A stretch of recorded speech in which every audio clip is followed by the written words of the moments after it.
শবে বরাত ক্ষমার রাত। এই রাতে আল্লাহ তাআলা বান্দাকে ক্ষমা করেন, গুনাহ মাফ করেন। তবে এই রাতে আল্লাহ তাআলা দুই শ্রেণীর মানুষকে ক্ষমা করেন না।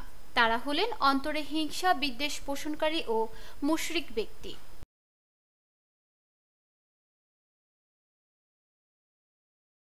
মুয়াজ বিন জাবাল রাদিয়াল্লাহু আনহু থেকে বর্ণিত, নবী রাসূল সাল্লাল্লাহু আলাইহি ওয়াসাল্লাম ইরশাদ করেছেন, আল্লাহ তাআলা অর্ধ শাবানের রাতে অর্থাৎ শাবানের 14 তারিখ দিবাগত রাতে তার সৃষ্টির দিকে রহমতের দৃষ্টি দেন এবং মুশরিক ও বিদ্বেষ পোষণকারী ছাড়া সবাইকে ক্ষমা করে দেন।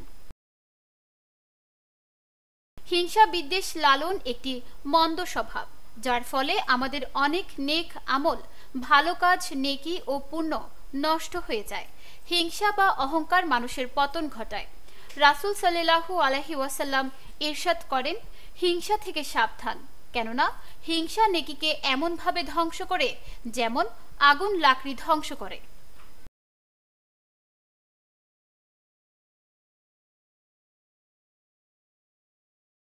সাহাবী হযরত জুবাইর ইবনুল আওয়াম রাদিয়াল্লাহু আনহু থেকে বর্ণিত, নবী রাসূল সাল্লাল্লাহু আলাইহি ওয়াসাল্লাম বলেন, তোমাদের পূর্বেকার উম্মতের একটি রোগ তোমাদের মধ্যেও সংক্রমিত হয়েছে, তা হলো পরস্পর হিংসা বিদ্বেষ ও ঘৃণা।